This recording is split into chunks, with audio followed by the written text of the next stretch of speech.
berdiri pada pagi hari ini, mengungkapkan hati kami di hadapan hadirat-Mu ya Tuhan. Kami sadar berkali-kali Engkau menolong. Berkali-kali Engkau menopang. Berkali-kali Engkau hadir. Karena kalau bukan karena kasih karunia-Mu, kami tidak berdiri sampai hari ini. Terpujilah Engkau, Tuhan Allah yang besar, sahabat kami, penolong kami, the champion of our life, the hero, pahlawan kami, kekasih jiwa kami. Terpuji nama-Mu Tuhan. Terima kasih, terima kasih. Pada hari Minggu terakhir, di penutupan tahun ini, kami hadir, kami tidak lupa daratan. Kami orang-orang yang tahu diri untuk datang tetap berkumpul, mengangkat dan menyusun persembahan kami di hadapan Tuhan. Karena kami tahu Tuhanlah yang telah hadir di hidup kami. Kau buktikan bahwa betul-betul Kau Immanuel, Allah yang menyertai kami.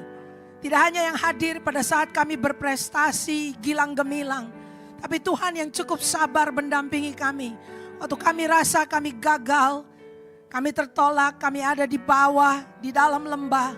Tuhan pula yang hadir di sana mendampingi perjalanan kami. Lord, we give you glory. We give you praise, Lord. Kami banggakan Engkau.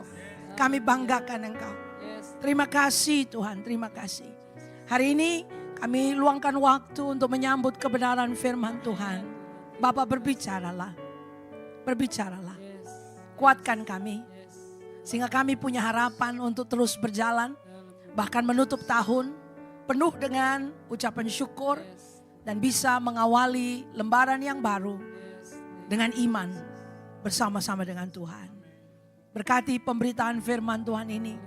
Kami yang mendengar maupun hamba-Mu yang memberitakan. Agar nama Tuhan dipermuliakan. Terima kasih Tuhan. Dalam nama Yesus, hamba mengucap syukur dan berdoa. Amin. Amin. Kita beri tepuk tangan buat Tuhan. Kebaikannya yang luar biasa. Puji Tuhan. Shalom saudara-saudara sekalian. Puji Tuhan ya. Kita ada di tempat ini sementara ada banyak orang mungkin sudah pergi liburan. Saudara sebaiknya memang selalu kita luangkan di dalam kalender tahunan kita untuk ada waktu ibadah menutup tahun bersama.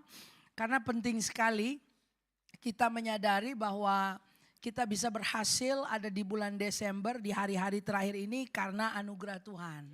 Ya.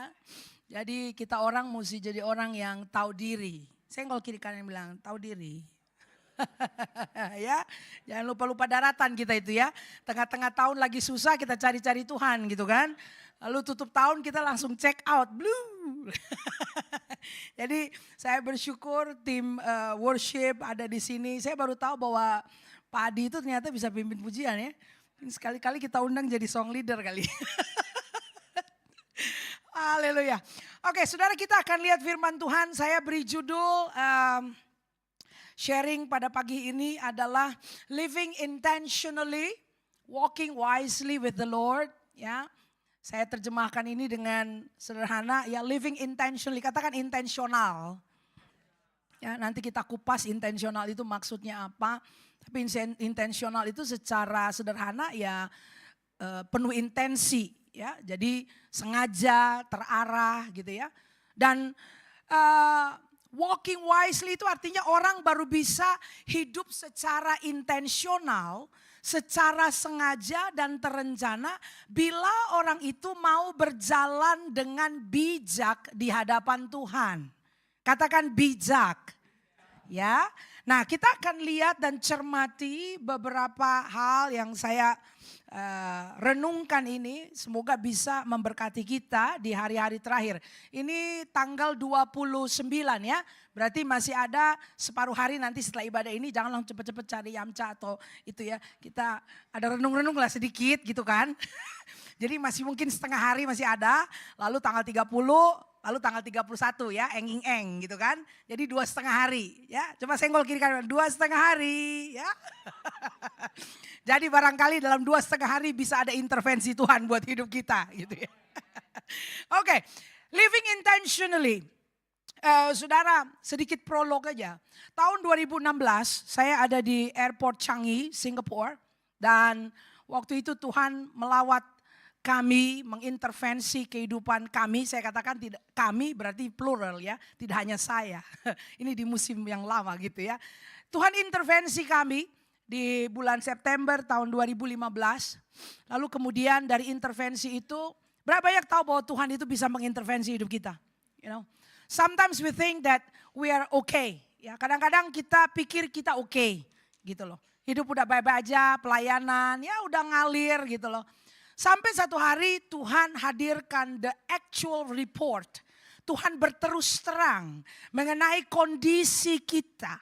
Ya, kalau kita sudah bicara bahwa kita ikut Tuhan, sudah lahir baru, maka intervensi Tuhan di hidup kita bukan lagi mengenai penginsafan akan dosa-dosa, ya perzinahan, percabulan, yang kayak gitu-gitu. Yang kayak gitu mah udah harus lama ditinggalkan gitu loh saudara ya.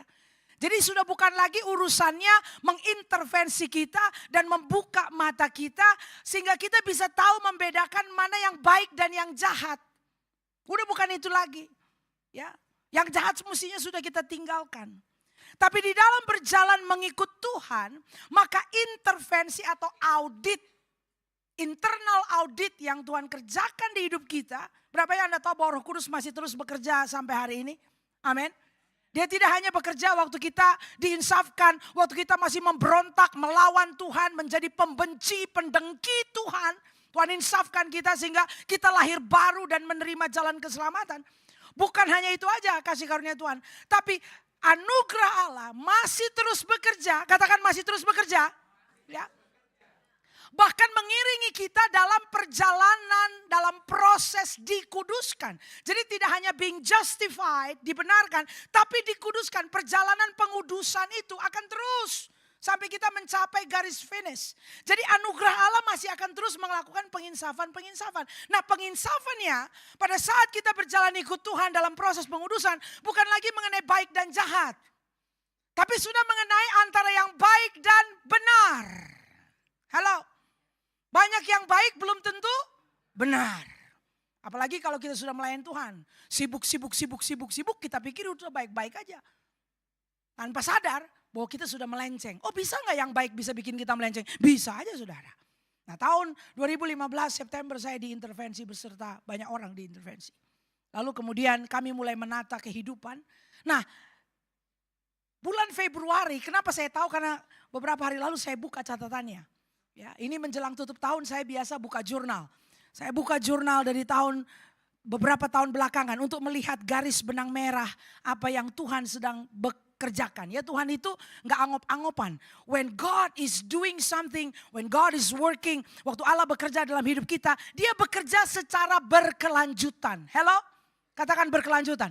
Jadi Tuhan itu gak bosenan. Misalnya ini udah dikerjakan, bosen gak kerja, gak ada hasilnya ini. Lalu dia pindah lagi. Gak ada hasilnya. Enggak.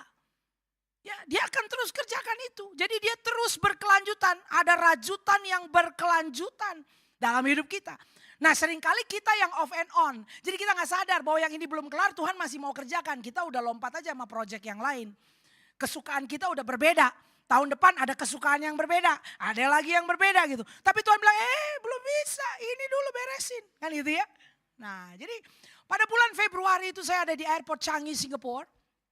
Biasa kalau ada di airport saya suka ke toko buku. Itu ada relay di situ ya. Lalu kita toko buku. Saya lihat ada buku menarik sekali. Ditulis oleh John Maxwell. Judulnya adalah Intentional Living. Ya, I was gonna get it for you Ibu. Ya, consider it done. Nanti with a card. Because saya beli 2 buku itu. Intentional Living. And one of course I give to the person that is working with me. With a card. Kenapa? Buku itu bicara mengenai seseorang yang sudah. John Maxwell siapa sih yang gak kenal, bener gak? Ya, he's famous. Berapa juta orang tuh ikutin program dia. Sekarang kita di BPD kemarin ada Beyond Success. Saya ikut Beyond Success. Tahun depan kami akan kerjakan Beyond Success juga di gereja. Gitu. Jadi siapa yang gak kenal dia? Tapi ini orang mau cukup humble untuk menuliskan refleksinya dalam buku yang dijudulkan Intentional Living. Bahwa sebagai orang yang berhasil pun dia mengevaluasi hidupnya. Bagaimana hidup itu harus dihidupi secara intensional. Katakan intensional. Ya, ini kata yang memang perlu kita unpack.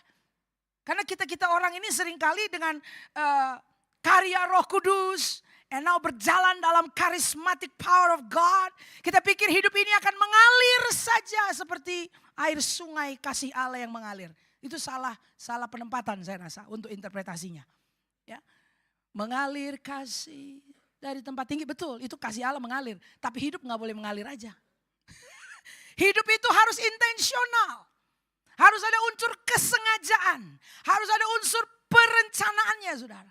Jadi pada bulan Februari itu saya beli 2 kopi buku dengan harapan bahwa kita sebagai pemimpin gereja akan kemudian tersungkur di kaki Tuhan dan mengevaluasi hidup kita. Karena kalau pemimpinnya hidupnya tidak intensional, apalagi jemaatnya, betul gak? Kita harus jadi teladan dari kehidupan yang sengaja dan terarah di dalam Tuhan. Nah, saudara-saudara, itu tahun 2016. Fast forward sekarang saya ada di tahun 2024. So saya flashback. Apakah benang merah itu masih terus dikerjakan hingga hari ini? Dan bahkan bukan hanya untuk hidup pribadi, tapi orang-orang yang digembalakan. Apakah mereka pun menghidupi kehidupannya secara intensional? Jadi hari ini adalah kehormatan bagi saya diundang di minggu terakhir di keluarga GBI Sentral yang telah cukup murah hati untuk menyambut saya pada perayaan Natal kemarin. I feel so blessed. Saya bangga sekali karena itu ekspresi kasih Allah ya. Bisa dirangkul seperti itu, kayak dipungut loh saya loh. Ya, jadi saya pikir apa yang berharga buat saya ingin bagikan kepada saudara-saudara di sini. Boleh ya? Nah, kita lihat berikut ini, saudara. Intentional living will involve intentional planting. Kalau kita mau hidup secara intensional, maka metode hidup yang intensional itu sama seperti orang bercocok tanam, sama seperti orang gardening. Dia menanam, katakan menanam. Ya, tentu orang yang menanam kalau dia cocok tanam, dia mau tanam sayur atau dia mau tanam buah, berarti imajinasinya, angan-angan atau impiannya satu hari akan bisa petik hasil. Betul ya? Tapi hasil yang mau dipetik itu tidak bisa abrakadabra simsalabim saja. Harus ada biji yang ditanam. Nah kalau mau ditanam pun maka perlu kita pertimbangkan it will involve planning. Perlu ada perencanaan. Semua orang yang mau bercocok tanam itu tidak bisa tiba-tiba bangun pagi, kayaknya lagi kepingin makan duren, aku mau tanam biji duren. Lalu nggak tahu dia beli duren di mana, habis dia makan tuh duren, bijinya dia lempar ke pekarangan belakang dengan harapan 1-2 tahun mungkin akan muncul pohon duren di situ dan dia bisa makan duren, durian montong. Kira-kira orang kayak gitu gila atau tergila-gila atau apa? Ya, nggak ada begitu kan? Semua petani yang waras akan mempersiapkan lahannya. Betul ya? Karena tidak semua tanah itu ada tanah yang cocok untuk dikelola. Tanahnya harus dikelola dulu sebelum bisa ditanami biji. Makanya it involve planning. Kita perlu merencanakan. You need to prepare the ground. Tanahnya mesti dipersiapkan. Lalu unsur yang ketiga adalah unsur waktu. Katakan waktu. Ya, jadi apa yang kita tanam sekarang belum bisa dinikmati hasilnya besok.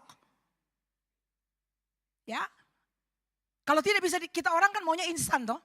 Udah banyak kita instan ya. Siapa di sini punya air fryer, punya microwave ya? Itu semua produk-produk yang bikin kita bisa instan. Tadi pagi saya panasin makanan saudara dari freezer. Cuma butuh 8 menit. Tit, udah saya makan. 8 menit aja kesabaranku. Kita sudah terbiasa dengan yang begitu. Saudara suka kalau handphonenya buffering atau udah kesel kalau buffering? Buffering loh. Kenapa gak keluar-keluar ini? Rasanya udah mau beli handphone baru kan? Cuma sayang, dompet belum cukup. Jadi kau harus mau saja buffering. Tapi kita gak cukup. Karena kita adalah generasi yang maunya cepat. Tapi saudara dalam intentional planting, di dalam menanam, maka kesabaran kita akan diuji. Makanya Alkitab berkata, jangan kau jemu-jemu. Banyak orang Kristen jemu. Tidak teruji hatinya. Kita mau cepat. Tapi saudara, segala sesuatu yang kita inginkan hasil yang maksimal, kita perlu ada kesabaran dan tidak jemu. Senggol kiri kanan bilang gak boleh jemu. Ya gak boleh jemu. Nah, untuk hidup yang intensional ternyata kita tidak boleh jemu. Dengan berbagai macam upaya yang disiplin yang kita lakukan untuk mengelola perkebunan kita. Jadi saya pakai istilah perkebunan jadinya di sini. Karena ada intentional planting. Nah sekarang coba lihat catatan berikut ini saudara. Ya. Saya nanti terjemahkan ya. You will harvest what you plant. Kita akan panen, kita akan menuai apa yang kita tanam. So, plant intentionally. Karena itu, tanamlah secara intensional. Ya, secara sengaja, secara terencana, memperhitungkan waktu. Karena apapun yang kita tanam, good or bad, kita akan tuai. Ya, nanti kita akan landing sebentar. Konsep-konsep ini kita pahami dulu. Kita akan landing nanti. So plant good habits. Kita perlu tanam kebiasaan yang baik. Good values, nilai-nilai yang baik. Good works, kita perlu tanam perbuatan-perbuatan yang baik. Good decisions, kita perlu tanam keputusan-keputusan yang baik. Katakan, saya perlu tanam. So siapa yang buat keputusan? Saya sendiri. Bapak Ibu sekalian, adalah kehormatan untuk Tuhan berikan kepada kita, manusia, kehendak bebas. Karena ternyata dengan kehendak bebas itu, kita bersama-sama Tuhan will co-create our future. Dengan kehendak bebas yang Tuhan berikan kepada kita, dengan anugerah Roh Kudus berdiam di dalam kita, Tuhan sedang mengulurkan tangan bagi kita untuk bermitra bersama-sama dengan Dia, menciptakan masa depan kita. Katakan partnership. Ya, co-creating your future. Bersama-sama menciptakan masa depan Anda. Masa depan keluarga, masa depan karir, masa depan pelayanan, masa depan anak-anak cucu-cucu Anda. Kita bersama Tuhan akan menciptakan bersama-sama masa depan seperti apa. Kalau kita bicara masa depan pelayanan, ya betul-betul masa depan, long in the future. Ya. Akankah ada peralihan tongkat estafet? Kan waktu saya diintervensi Tuhan kan itu yang intervensinya. Karena pelayanan ini adalah namanya kita melakukan, menuntaskan amanat agung. Itu bukan perkara 1 tahun, 2 tahun. Itu perkara panjang sampai sangkakala berbunyi Yesus menjemput kita. Jadi pekerjaannya luas sekali. Area yang harus di cover itu luas sekali. Jadi gak mungkin pekerjaan itu hanya satu angkatan saja. Nah kalau kita mau punya gereja yang intensional, pelayanan yang intensional, maka kita perlu merencanakan jauh ke depan.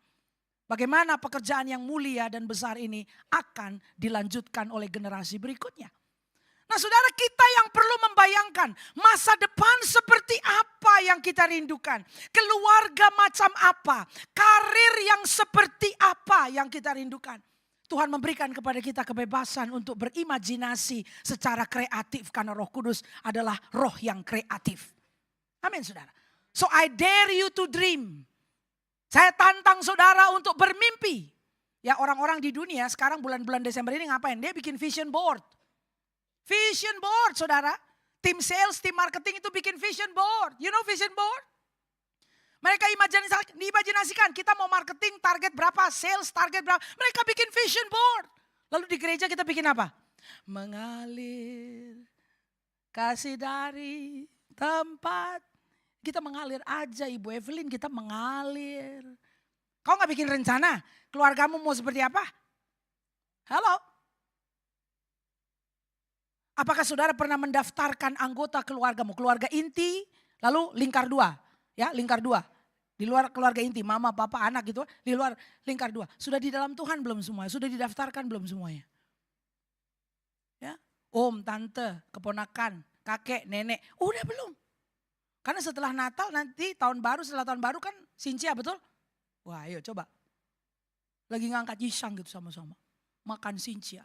Itu semuanya yang ngumpul di meja yisang itu apa semua udah lahir baru? Ayo loh. Jangan cuma makan yisang aja kumpulnya ya. Kita mau ada satu meja perjamuan dengan anak domba. Berarti kan perlu ada rencana, betul gak saudara? Itu kan mesti ada rencana.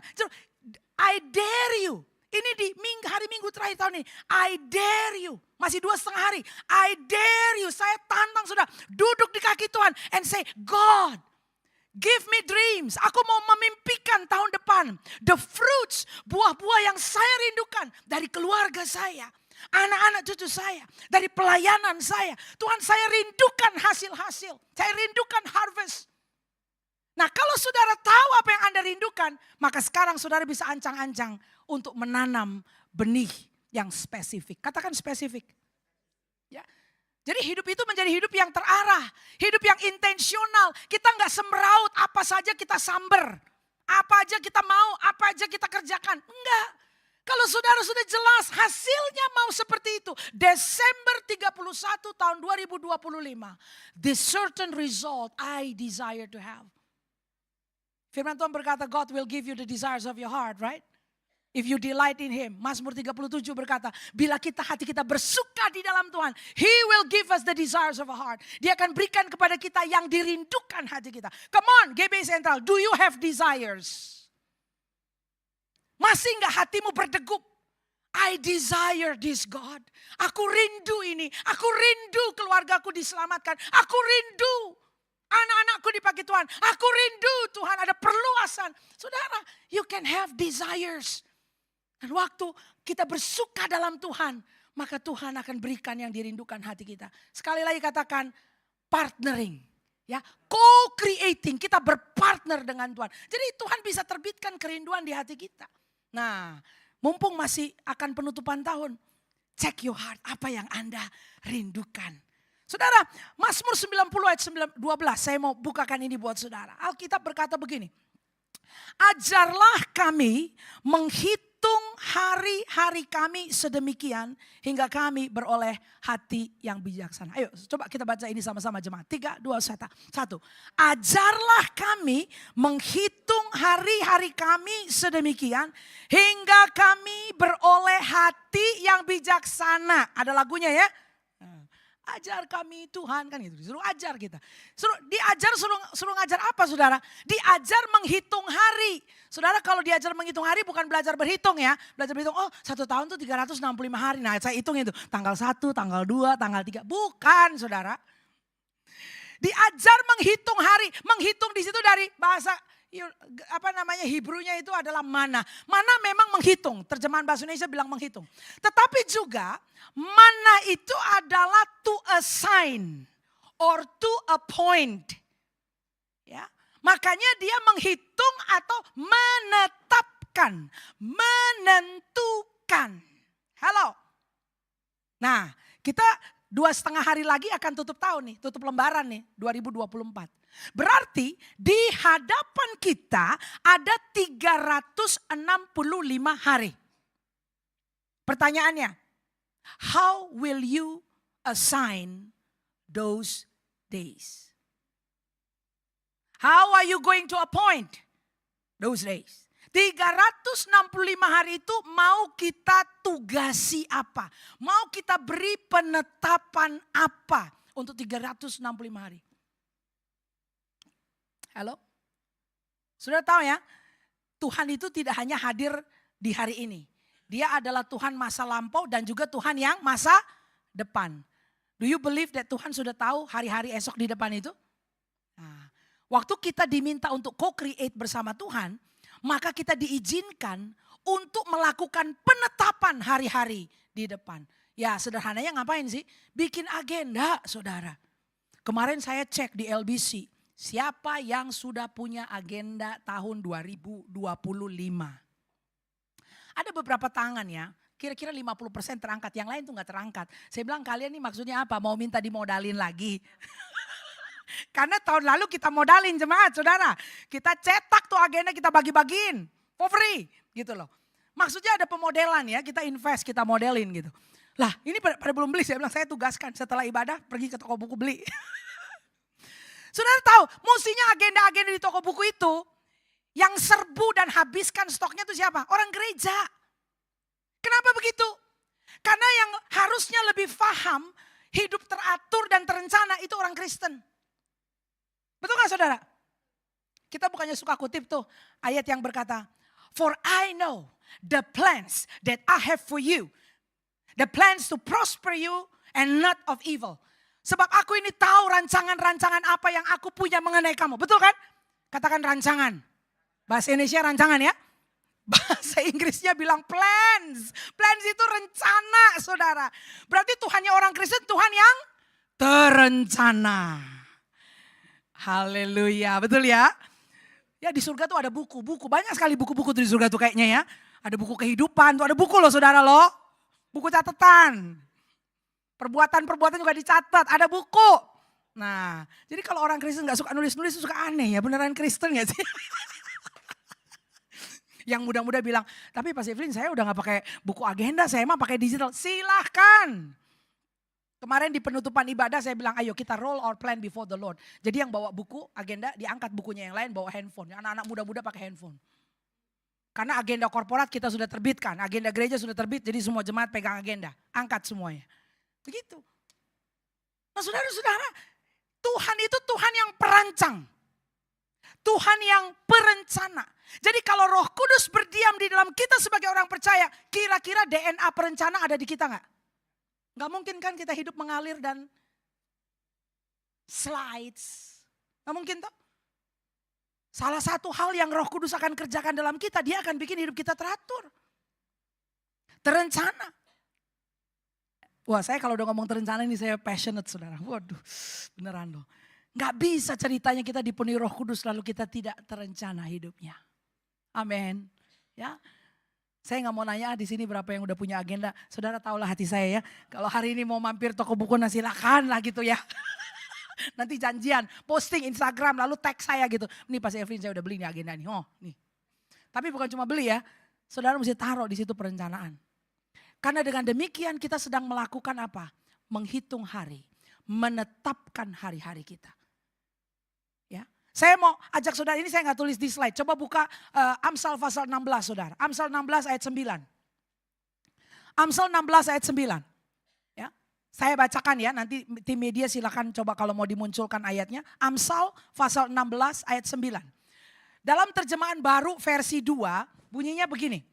Hati manusia memikir-mikirkan jalannya. Tetapi Tuhanlah yang menentukan arah langkahnya. Saudara kita lihat di sini ada porsi yang masing-masing saudara. Bagian kita manusia adalah memikir-mikirkan jalan kita. Atau dalam bahasa Inggris dikatakan in their hearts humans plan their course. Jadi bagian perencanaan itu bagian siapa saudara? Bagian kita, Tuhan gak utak-utik. You can design your future. Anda bisa merencanakan anak-anak saudara, keluargamu, pelayananmu. Tahun depan 365 hari Tuhan kasih saudara kebebasan untuk memikirkan rancangan seperti apa saudara mau buat. Right? Nah bagian berikutnya dikatakan, tetapi Tuhanlah yang menentukan arah langkahnya. But the Lord establishes their steps. Jadi yang melakukan penetapan langkah siapa? Tuhan. But God will never establish your step until you plan it. Kan kita maunya nyantai dong ya. Kita maunya ya Tuhan aja yang netapkan sendirilah. Nanti mungkin ada wangsit dari surga. Mungkin tek, nah ini hari ini begini. Lalu gak ada rencana lagi besok wangsit lagi. Nah kata Tuhan saya mesti begini. Itu mau santai sekali kalau begitu Roh Kudus gak perlu berdiam dalam kita. Halo. Katakan bagian perencanaan, bagian saya. Ya, kita co-create dengan Bapa Surgawi. Haleluya saudara. Kita adalah gereja mempelai Tuhan dan waduh Tuhan senang sekali bekerja dengan mempelai yang bisa diajak diskusi bersama. Mempelai yang bisa diajak merencanakan bersama. Itu mempelai dewasa saudara. Jadi gak ada tuh, ya terserah Tuhan aja. Kok kayak, que sera, whatever will be. Yang kayak gitu bukan Kristen loh ya. Enggak ada tuh. Ayo, ibu-ibu rumah tangga, bapak-bapak, anak muda, katakan saya mesti merencanakan tahun depan.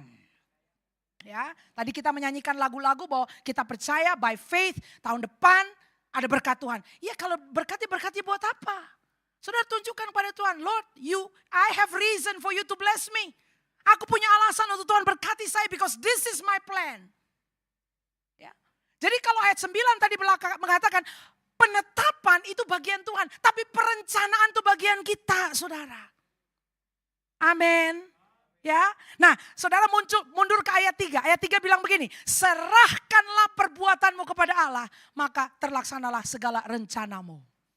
Look at that. Ya. Setelah saudara merencanakan, baru bahasa ayat 3 berkata, serahkan. You can roll out your works after you make the plan. Tapi kalau gak ada rencana, apa yang mau di roll sama Tuhan? Betul gak? Saudara mau ngajukan pinjaman aja ke bank, ditanya proposalnya emang duitnya mau dipakai buat apa? Betul gak? Iya kan? UMKM lah apa segala, betul ya, mau ngajukan pinjaman kredit emang dipakai buat apa? Tunjukin usaha proposal, betul gak? Jadi kalau kita mau minta berkat, berkatnya mau dipakai buat apa? Ada rencana gak saudara? Wah, memang Kak bagian ini suka agak teduh, senyap. Karena langsung ada reflektif kan gitu ya. Ya. Ayo kita lihat Mazmur 90 ayat 12. Pokoknya beli agenda. Ayat 12, Mazmur 90 kita lihat. So teach us to number our days. Tadi dalam bahasa Inggris ini ya. That we may apply our hearts unto wisdom. Jadi ada kata wisdom, bahasa Indonesia tadi bijaksana. Nah wisdom itu of course itu hokmah gitu ya. Hokmah ini ternyata apa? Skill in war. Orang yang melakukan perencanaan hatinya akan bijak. Bijak artinya dia akan bisa dimampukan menghadapi peperangan. Dia akan skillful. Wisdom in administration. To administrate dalam pengelolaan saudara. Ya kalau memang belum pernah gak apa-apa. There is always the first time for everything. Ya kalau memang belum pernah, aduh masa mesti bikin rencana ya. Iya bikin rencana. To administrate. Prudence in religious affair. Kita akan bijak di dalam urusan-urusan rohani. And wisdom dalam ethical. Dalam hal-hal yang etis dan rohani gitu ya. Nah saudara ini silahkan Anda kelola dan rencanakan. Saya tunjukkan tahun lalu ini kami bagikan di jemaat saudara. Coba lihat next slide. Ya jadi ada jurnalnya, ini agendanya. Ya sekarang udah gak dimodalin ya, udah sekarang udah hayulah gitu loh. Ini jurnalnya. Kemudian kami terbitkan Bible reading plan karena membaca Alkitab kan memang mesti terencana juga, ya. Lalu Alkitab gitu kan. Nah, Anda bisa merencanakan tahun depan salah satu yang perlu masuk dalam perencanaan kita adalah perencanaan membaca Alkitab. Ya, jadi nggak bolong-bolong. Anda bisa rate diri Anda. Tahun ini aku baca Alkitab, ada bolong-bolong nggak, saudara? Kayak gigi bolong gitu loh, masuk angin, ya kan? Tahun depan rencanakan untuk membaca Alkitab dengan tekun. Saya lihat ada anak-anak muda di gereja kami menyelesaikan membaca Alkitab. Nanti saya mau kasih stiker. Apa-apa, baca Alkitab. Ya, masih lajang-lajang baca Alkitab. Apalagi cowok-cowok tuh ya, supaya nanti dipersiapkan Tuhan menjadi imam. Menjadi kepala keluarga, menjadi bapak rohani dalam keluarganya. Mesti ada modal, baca Alkitab. Jadi ini mesti direncanakan juga saudara-saudara. Ya. Nah hasil perencanaan itu saya mau tunjukkan ini menghangatkan hati saya. Ya semoga jemaat juga di sini bisa terinspirasi. Jadi saya katakan ini foto-foto ini saya pilih. Ini adalah orang-orang yang kemarin hadir di perayaan Natal di gereja kami saudara. Mereka bisa hadir itu karena memang buah yang direncanakan ditanamnya. Jadi ada beberapa orang dalam foto ini, they are not Christian. Mereka itu belum percaya Tuhan Yesus adalah orang tua dari jemaat kami. Dan dari tahun 2022, 2023 kita mulai menerawang ke depan. Saya katakan bahwa alangkah indahnya kalau keluarga itu kumpul sama-sama bukan hanya pada saat perayaan Xinjia. Karena banyak yang Chinese juga kan. Tapi bagaimana untuk bisa lihat gak di kekekalan dalam perjamuan kawin anak domba kita kumpul gak sama-sama. Kan sedih sekali ya bisa isang gitu loh. Tiap kali Xinjia. Ini saya ngomong Xinjia karena masih ada runway cukup panjang nih kita ke bulan Januari akhir Februari ya. Jadi saudara bisa melakukan perencanaan. Terus di perjamuan kawin anak domba kita gak bisa kumpul sama-sama. Wah itu menyentuh hati banyak yang Chinese. Iya. Nah Lalu kemudian kita mulai berdoa. Saya bilang daftarkan nama keluarga. Jadi tiap hari nama keluarga itu didoakan. Mama, papa yang belum percaya Tuhan didoakan. Mustahil, mustahil saudara. Tapi lihat ya, waktu kita mulai mendoakan dan desiring, merindukan. Saudara pikir kita merindukan orang diselamatkan, Tuhan itu jauh lebih rindu saudara. Karena Tuhan tidak mau seorang pun binasa.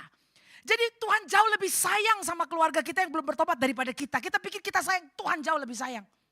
Tapi Tuhan gak bisa ubek-ubek sendiri saudara. Karena Tuhan mau bermitra, Tuhan mau kasih kehormatan sama saudara untuk bermitra dengan dia. Menyelamatkan anggota keluarga kita. Nah saudara, jadi ini nama-nama mulai ditulis, foto-foto mulai ditaruh saudara. Jadi tiap hari doa.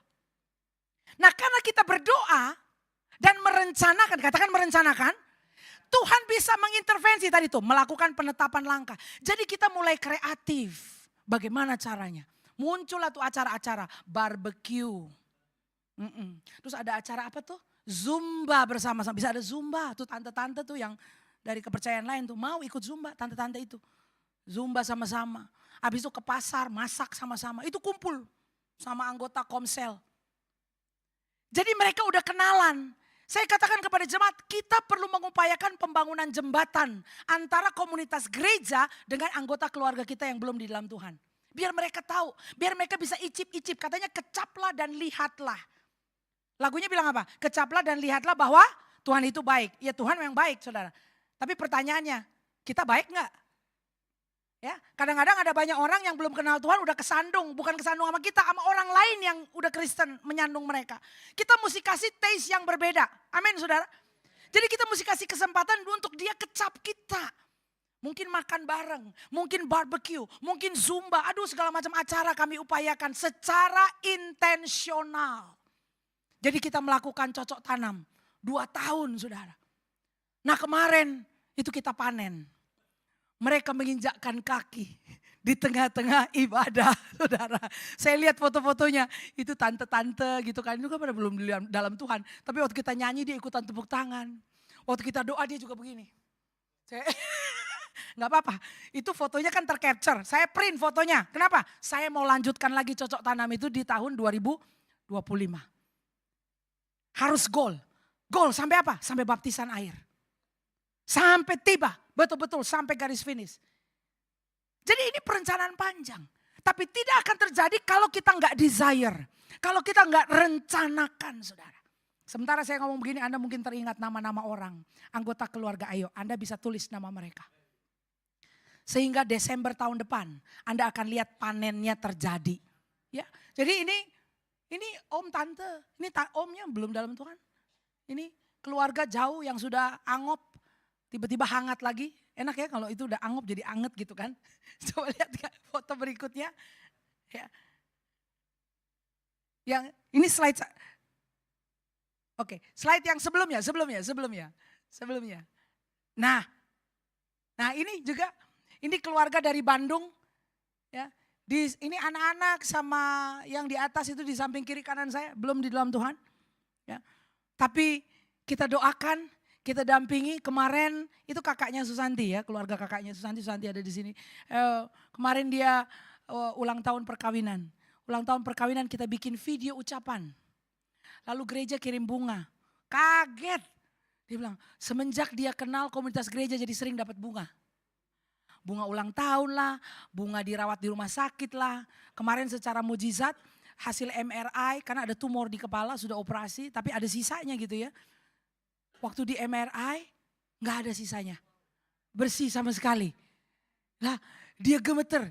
Bersuka cita di Singapura. Orang pertama yang terlintas di pikiran dia mau kontak siapa? Pastor Evelyn. Lapor. MRI bersih. Ya, kita kirim bunga lagi. Jadi dia bilang, dia terharu. Dia hadir di Natal dia bilang, kok aku terkenal ya di gereja kamu ya. Katanya gitu. Iyalah tiap hari didoakan ya terkenal. Ya kan? And this is the beginning. The best is yet to come. Saudara, gereja perlu melakukan amanat agung. Tapi melakukannya kita perlu intensional.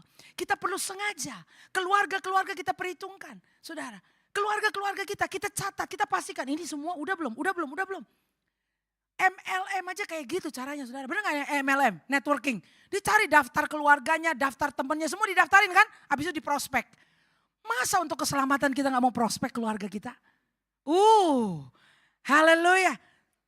Katakan saya perlu merencanakan. Kena lah ya. Mesti rencanakan. Tahun depan supaya ada hasil yang berbeda, saudara. Ya. Kita lihat Efesus pasal 5. Saya mau tutup di sini di ayat-ayat ini, saudara. Efesus 5 ayat 15-17 saya bacakannya. Karena itu perhatikanlah dengan seksama bagaimana kamu hidup. Janganlah seperti orang bebal, tapi seperti orang arif. Dan pergunakanlah waktu yang ada karena hari-hari ini adalah jahat. Sebab itu janganlah kamu bodoh, tapi usahakanlah supaya kamu mengerti kehendak Tuhan. Saudara, ayat 15 saya hadirkan dari terjemahan lama juga ya saudara. Di situ dikatakan begini, ayat 15. Kalau bahasa Indonesia terjemahan baru bilang bagaimana kamu hidup. Maka dalam terjemahan BIMK, bahasa Indonesia masa kini, bilang gini. Perhatikanlah cara hidupmu. Jangan hidup seperti orang bodoh. Hiduplah seperti orang bijak.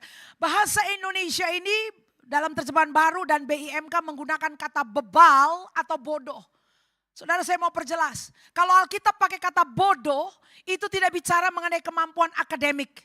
Tidak bicara mengenai kemampuan intelektual, saudara. Bodoh itu bicara mengenai hati.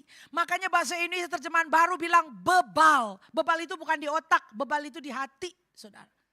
Ya. Ada banyak orang bisa S1, S2, S3, saudara.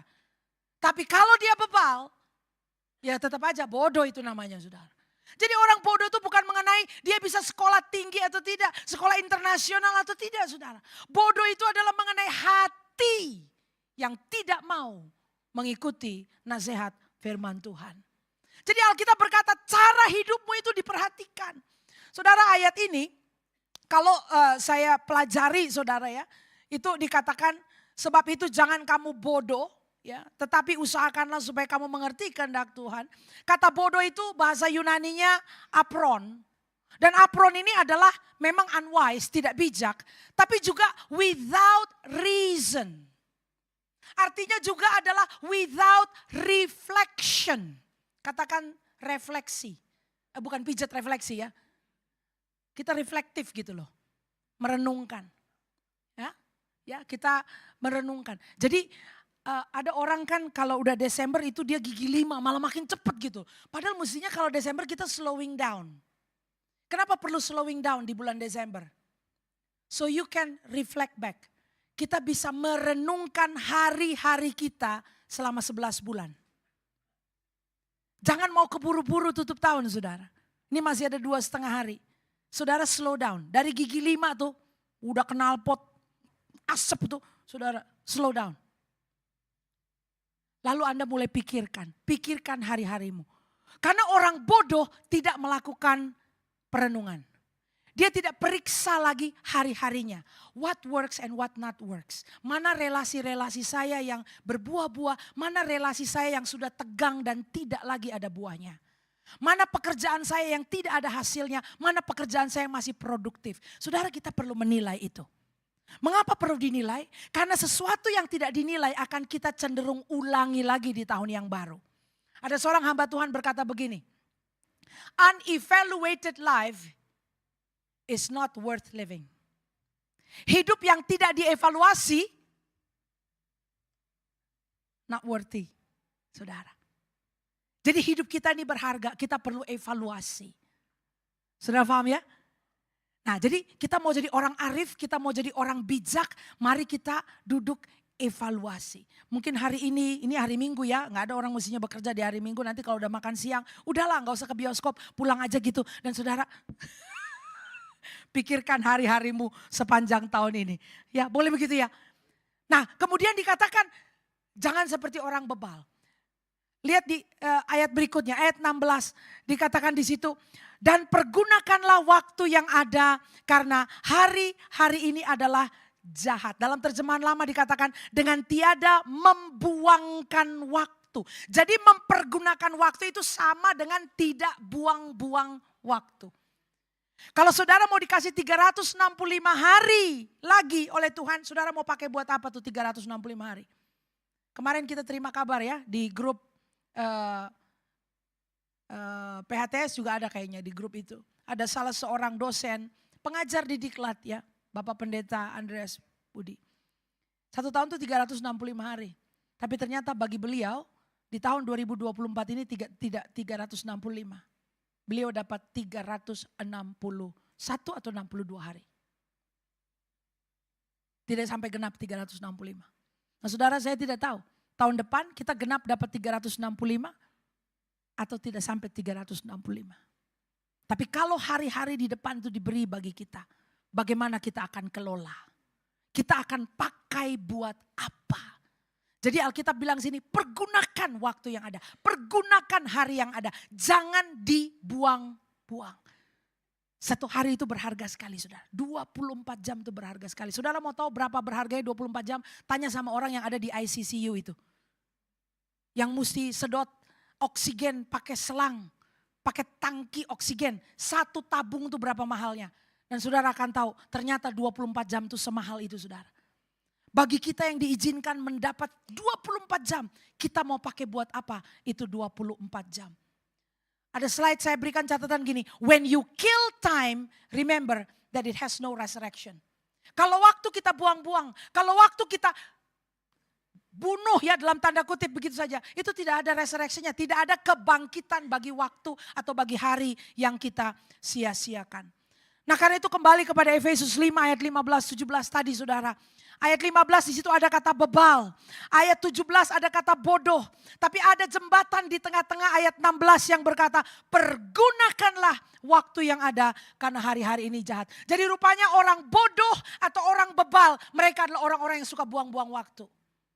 Yang tidak mempergunakan waktunya dengan baik. Saya rindu tahun depan bersama-sama dengan kami semua saudara kita di sentral juga menggunakan dan menjadi pengurus harta Tuhan yang baik. Menjadi steward yang baik dari 365 hari. Yang kita perlu rencanakan. Jadi gak ada istilahnya lagi kita ngalir aja saudara. Mari rencanakan hari-hari itu. Dan bermimpilah dengan Tuhan apa yang Anda ingin atau rindukan untuk terjadi tahun depan. Yesaya 55 ayat 6 dan 7 berkata begini. Carilah Tuhan selama ia berkenan ditemui. Berserulah kepadanya selama ia dekat. Baiklah orang fasik meninggalkan jalannya. Dan orang jahat meninggalkan rancangannya. Baiklah ia kembali kepada Tuhan. Maka dia akan mengasihaninya. Dan kepada Allah kita. Sebab ia memberi pengampunan dengan limpahnya. Kita cari Tuhan sungguh-sungguh saudara. Tahun depan. Cari Tuhan sungguh-sungguh. Anda perlu merencanakan dan memasukkan itu dalam agenda saudara. Saya tahu di GBI Sentral setiap hari Jumat pertama ada doa pengurapan. Saat ini acara doa pengurapan itu sudah masuk dalam agenda kami. Korporat. Tahun lalu gak bisa direncanakan karena saya baru tahu. Tapi saya bilang sama Bu Ike, tahun depan you can count on it. Saya hadir. Nah ini saya rencanakan. Jadi tidak mengalir begitu saja saudara. Kita rencanakan, we designate a time. Karena pada saat itu berarti ada kawan-kawan yang dari BSD akan datang ke sini. Ada kawan dari Cibubur akan ke sini. Ada kawan dari Bekasi datang ke sini. Itu traveling jauh saudara. But we make a point. Why? Karena itu valuable. Itu berarti. Itu bernilai buat kami. Direncanakan. Kita cari Tuhan karena kita merencanakan saudara. Itu enggak terjadi begitu aja. Amin. Kenapa mesti direncanakan? Kita mau ada kemajuan yang nyata. Ayat terakhir menjadi nasihat besar buat kita semua. Perhatikanlah semuanya itu. Hiduplah di dalamnya. Supaya kemajuanmu nyata kepada semua orang. Kemajuan yang nyata itu perlu direncanakan. Itu tidak terjadi karena sesuatu mengalir saja. Bagi saudara secara korporat maupun bagi kita hamba-hamba Tuhan yang melayani. Kalau kita mau ada kemajuan, saudara perlu merencanakan. Beberapa waktu lalu saya duduk dengan Pak Kiki bicara, ya tantang beliau, kalau saya bilang beliau tantang kasih benih iman ke saya. Ya, to serve internationally. Saudara setelah ngomong sama Pak Kiki itu loh, Bapak rohani kita mesti ngomong tuh buka telinga, buka roh saudara. Jangan ngomong kita masuk kuping kiri, kuping kanan. Saya pulang saya bilang, Pak Kiki bilang begini, ayo kita doakan saudara. Kami tanggapi baik-baik untuk melayani international community. Setelah itu kami launching small group. Jadi namanya di gereja kami live group, English speaking. Kami melayani orang-orang berbahasa Inggris, saudara. Berbahasa Inggris, guru-guru Filipino. Setelah itu kita launching, ada pintu terbuka di sekolah internasional. Di mana Di sana ada 12 orang Filipino yang hadir. Chaplainnya bilang sama saya, Ibu Evelyn, ayo berpartner dengan saya untuk melayani orang-orang Filipino. Saya bilang dengan senang hati. Kenapa? Saya setuju. Karena saya sudah duduk sama Pak Kiki. Ini Bapak Rohani kalau ngomong kita terima baik-baik. Saudara, itu benih iman. Saya lari dengan itu. Jadi nanti Januari saya diundang untuk khotbah. Di sekolah internasional itu ada 170 orang guru, saudara. Di mana di sana ada guru-guru internasional. Wow. We plan it. Ya, tidak hanya khotbah, kita akan buka rumah dan menjamu mereka. Kita akan adakan barbecue sama-sama. So, English speaking. Why? Bapak Rohani udah ngomong. Kita mah jalanin aja. Jadi saudara, saya itu kalau datang sini didoain gitu ya. Ada doa pengurapan itu saya sungguh-sungguh, saudara. Saya terima pengurapan and I will run with it. Kenapa? Adalah kehormatan untuk bermimpi dengan Tuhan dan mewujudkan impian itu. Jadi saudara, ini semua benih. Kalau dibilang udah ada hasilnya, iya masih piik. But mark my word. Kalau yang sekarang aja sudah bisa kita lihat, wah bagus ya. The best is yet to come. The best is yet to come. Allah kita siap melakukan dengan orang-orang yang mau bermimpi dengan dia. Apa langkah pertamanya Pak Sevin? Beli agenda? No, beli agenda. Supaya mimpinya bisa ditulis. Karena setelah ngomong sama Pak Kiki, saya tulis saudara. Dan saya doakan. Lalu Tuhan melakukan penetapan-penetapan. Siapa saudara yang rindu bermitra dengan Tuhan? Sekeren itu. Saudara mau? Ayo mimpikan saudara. Saudara bisa bermimpi. Buka komsel di rumah. Masa pastor bisa? Bisa. Buka komsel di rumah bisa. Buka komsel di kantor. Buka komsel di tempat Anda kuliah. Bisa saudara. Bekerjalah bersama Tuhan. Allah akan mewujudkan perkara-perkara besar kalau Anda mau merencanakan dengan dia. Amin. Kita satu dalam doa ya. Siapa di sini saudara yang berkata saya mau merencanakan. Gini aja gini. Siapa yang mau beli agenda? Ada gak? Ada gak? Kita bangkit berdiri. Anda yang dengan rendah hati berkata Tuhan saya mau kembali bermimpi dengan Engkau. Mewujudkan perkara-perkara yang besar. Karena Alkitab berkata mata belum pernah lihat. Telinga belum pernah dengar. Belum pernah timbul dalam hati kita. Saudara mungkin ada hal-hal yang Anda gumuli. Orang-orang yang sebetulnya Anda ingin jangkau, keluarga Anda. Dan Anda sudah kandas dan pupus harapan. Tapi hari ini Tuhan sedang bangkitkan mimpimu lagi. Saya hadirkan wajah-wajah tadi di foto. Karena kami pun adalah gereja yang bermimpi. Kami adalah komunitas yang bermimpi bahwa anugerah Tuhan cukup untuk menyelamatkan garis keturunan kita. Gak ada satu orang pun terhilang. Saudara ayo, Anda bisa turut merencanakan dengan Tuhan. Anda bisa turut berkebun dengan Tuhan. Anda bisa turut bermimpi dengan Tuhan. Dan Anda akan lihat hasilnya. Tuhan kita gak berubah saudara. Apa yang belum pernah dilihat oleh mata kita. Apa yang belum pernah kita dengar. Apa yang belum pernah timbul di hati kita. Tuhan bisa buat. Dan Tuhan rindu mengerjakannya lewat orang-orang seperti kita yang mau cukup gila bermimpi bersama-sama dengan dia. I dare you to dream. I dare you to plan. Saya ajak saudara berencana. Saya ajak saudara bermimpi bersama-sama dengan Tuhan. Jadilah mitra Allah pada hari ini. Karena di depan kita ada 365 hari. Siap dan penuh dengan begitu banyak hal. Berpotensi untuk diwujudkan dengan Tuhan. Tuhan butuh partner. Hari ini Tuhan mau meminang saudara. Siapa yang mau cukup gila berencana dengan Tuhan. Membayangkan hal-hal. Anda yang rindu, oh ya Tuhan bisa pakai saya di rumah saya. Di kantor saya, di kampus saya. Bisa. Tuhan bisa pakai. Ayo beranikan dirimu bermimpi dengan Tuhan. Sehingga kemajuan saudara nyata. Desember tahun depan akan berbeda. Orang bisa lihat, wah beda. Anda punya buah-buah yang bisa ditunjukkan pada Desember tahun depan. Allah mau bekerja dengan kita. Saudara yang berkata, ya saya mau. Saya mau berencana dengan Tuhan. Saya mau merancang bersama-sama dengan Tuhan. Saudara angkat tangan di mana saudara berdiri, saya akan doakan saudara. Langkahnya sederhana ya. Tuliskan rencanamu. You need to write it down. Sama seperti Allah kita, sang perencana agung. Dia merencanakan. And here we are. Kita adalah produk dari rancangan Tuhan. Bapa Surgawi, hamba berdoa bersama dengan gerejamu. Bersama dengan umatmu. Terima kasih buat lawatan Tuhan pada hari ini. Hari Minggu terakhir di penutupan tahun 2024. Bapak, ada tangan-tangan yang terangkat, yang menanggapi perkataan firman-Mu. Tuhan, mari Engkau raih tangan-tangan itu. Karena kami menyerahkan hidup kami. Kami mau kembali bermimpi. Kami mau kembali merancangkan dengan Tuhan. Mungkin ada yang pernah berencana dan rencananya kandas. Tapi hari ini bangkitkan lagi Bapa. Dalam nama Yesus. Buka selubung yang menutup mata kami. Sehingga kami bisa melihat jauh ke depan. 365 hari yang fresh, grace baru. Yang Tuhan akan anugerahkan bagi kami. Bapak, kami ingin melakukan penetapan bagi hari-hari itu Tuhan. Hari-hari yang belum ada seperti firman-Mu berkata di kitab Mazmur. Yang hari-hari yang belum ada yang sudah tertulis dalam kitab-Mu. Bapak, kami mau turut merencanakan bersama-sama dengan Tuhan. Keluarga-keluarga yang belum bertobat. Area-area yang belum dimasuki oleh Injil. Kantor-kantor, kampus-kampus, rumah-rumah, tetangga-tetangga, jalan-jalan yang belum dimasuki Tuhan. Kami bawa di hadapan Allah. Karena kami mau bermitra dengan Tuhan. Kami mau tuliskan impian-impian itu. Hari ini aku berdoa Tuhan. You drop that dreams into our heart. Saudara bisa mulai membayangkan. Anda bisa lihat Roh Kudus sedang menjamah. Memberikan daya kreasi bagi saudara. Anda dimampukan untuk melihat orang-orang. Perkara-perkara. Yes, God is giving you vision. Tuhan berikan kepadamu visi. Impian-impian, angan-angan Tuhan sedang beri hari ini. Tangkap itu saudara, tangkap itu.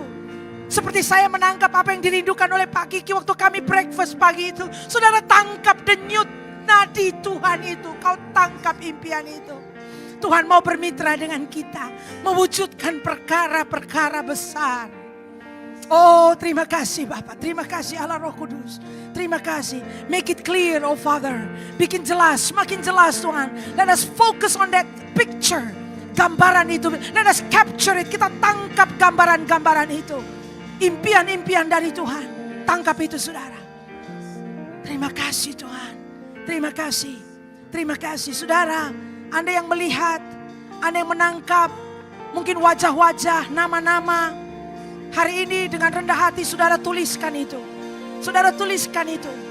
Dan katakan Tuhan. Aku beri diriku berpartner dengan Engkau. Untuk melihat mimpi itu jadi kenyataan. Jadi kenyataan. Lord, count me in. Aku mau ikut bersama Tuhan. Satu tim dengan Tuhan. Mewujudkan impian itu. Menjadi kenyataan. Bapak Surgawi terima kasih. Kami beri diri kami. Untuk bermitra dengan Allah. Mewujudkan perkara-perkara. Yang barusan Tuhan tunjukkan kepada kami. Anugerah-Mu cukup buat kami Tuhan. Kuasa-Mu cukup buat kami. Pengurapan Tuhan cukup buat kami. Terima kasih buat kehormatan. Boleh bermimpi bersama-sama dengan Tuhan. Merencanakan, merancangkan masa depan. Bersama dengan Engkau. Desember tahun depan. Kami akan melihat kemajuan yang nyata. Terima kasih Bapak Surgawi. Terima kasih Tuhan. Terpuji nama-Mu Bapa. Di dalam nama Yesus. Kami ucap syukur dan kami berdoa. Haleluya. Amin. Amin.